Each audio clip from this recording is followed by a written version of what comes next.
আগামীকাল ভারতকে হারাতে শক্তিশালী একাদশ নিয়ে মাঠে নামবে বাংলাদেশ। হামজা সমিতকে শুরু থেকে একাদশে দেখা যাবে কাল। শুরুর একাদশে টিকে যেতে পারেন অধিনায়ক জামাল ভুঁইয়া। সবসময় ভয়ে থাকা কাবরেরাও দিয়ে রাখলেন হুঙ্কার।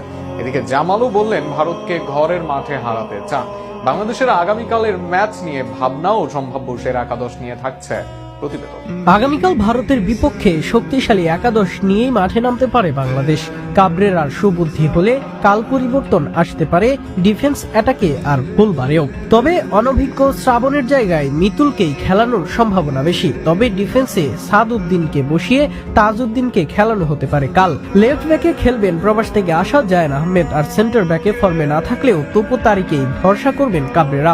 মিডফিল্ডে বড় ম্যাচগুলোতে জামালকে শুরুর একাদশে দেখা যায় না। যদিও জামাল মাঠে থাকলে অ্যাটাকিং এ সফল হন হামজা চৌধুরী, তাই কাল বড় ম্যাচে এই দুইজনকে একসাথে মিডে খেলিয়ে নাম্বার 10 এর ভূমিকায় সমিত সোমকে একাদশে রাখা হতে পারে। সেক্ষেত্রে ফাহিম অথবা মুরসালিন হতে পারেন লেফট উইং এর ভরসা, আর রাইট উইং এর রাকিব হোসেন। যদিও দর্শক প্রিয় নাম্বার 9 আলামিন, তবে সেই সুযোগে কাবরেরার কাছ থেকে না পাওয়ার সম্ভাবনাই বেশি। তবুও আল আমিনি হতে পারে যোগ্য নাম্বার 9। এদিকে ভারতের বিপক্ষে বাংলাদেশের জয় নেই 22 বছর। 2003 সালে ঢাকায় সাফ চ্যাম্পিয়নশিপের সেমিফাইনালে ভারতকে হারিয়েছিল বাংলাদেশ। এরপর আর ভারতকে হারাতে পারেনি তারা। আগামীকাল এশিয়া কাপ বাছাইয়ের শেষ হোম ম্যাচে বাংলাদেশ প্রায় 2 যুগের বন্ধ্যাত্ব ঘোচাতে চায়। বাংলাদেশের চেয়ে র্যাঙ্কিং এর প্রায় 50 ধাপ উপরে ভারত, শক্তিমত্তায় তেমন পিছিয়ে নেই।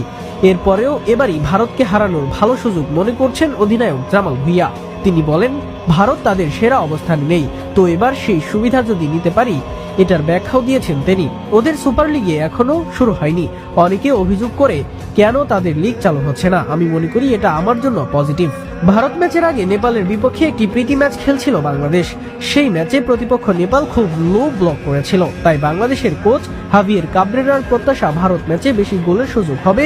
তিনি বলেন, নেপাল খুব লো ব্লকে খেলেছিল। শুধু আমাদের না, ফুটবলে যখন এমন হয় তখন সবার জন্যই কঠিন হয়ে যায়। তবে সম্ভবত ভারত সেই দিকেই একটু বেশি আগ্রাসী হবে এবং তারা জয়ের জন্যই খেলতে নামবে।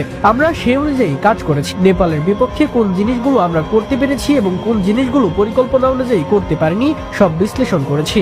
আশা করি কাল সব ঠিকভাবে কাজে লাগবে। বাংলাদেশ গত কয়েকটি ম্যাচে শেষ মুহূর্তে গোল হজম করে পয়েন্ট হারিয়েছে, তাই আগামীকাল এই বিষয়ে বাড়তি সতর্ক থাকতে চান কোচ ও অধিনায়ক দুজনই।